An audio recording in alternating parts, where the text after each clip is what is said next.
L'armée de l'air syrienne, il y a les Russes aussi qui sont venus en appui.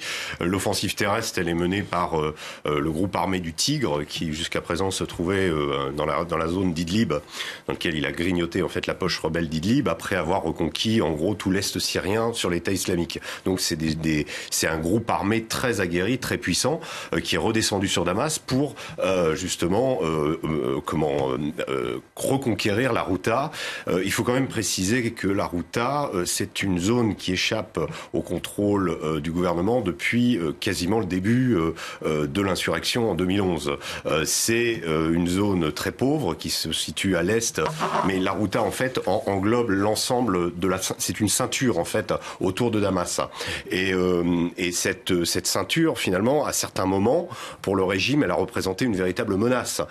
Les groupes de la Routa en 2013 par exemple enserré complètement le pouvoir, donc mais assiéger quelque part le pouvoir. Donc d'une certaine façon, la démarche aujourd'hui de l'armée syrienne, qu'il faut comprendre dans une optique de reconquête depuis la chute d'Alep Est en décembre 2016, eh bien l'objectif de l'armée syrienne, c'est de reconquérir le territoire.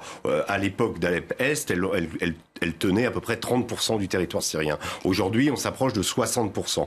D'une certaine façon, il faut... L'objectif, c'est vraiment de reconquérir l'ensemble du territoire, mais tout en sachant que l'armée syrienne n'a pas les moyens de mener plusieurs offensives. Donc ce qui s'est passé, c'est qu'elle a profité d'une certaine façon de l'offensive turque sur Afrin, qui a mobilisé des bataillons rebelles pour grignoter la poche rebelle à Idlib, qui est la plus grosse, le plus gros territoire contrôlé par les rebelles. Et là, comme il y a une sorte d'accalmie dans la zone d'Idlib, elle en profite pour, d'une certaine façon, avoir comme objectif maintenant la Routa et reconquérir la Routa. Ce qu'il faut voir aussi, c'est que au-delà du drame humanitaire, c'est un champ de bataille.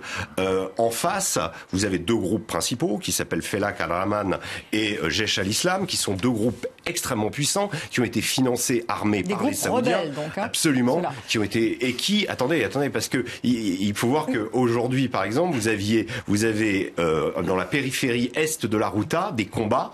Moi, j'ai vu les vidéos des rebelles où vous avez des affrontements de blindés entre eux. C'est pas simplement des raids aériens, c'est aussi il y a aussi une logique militaire de la part des uns et de la part des autres.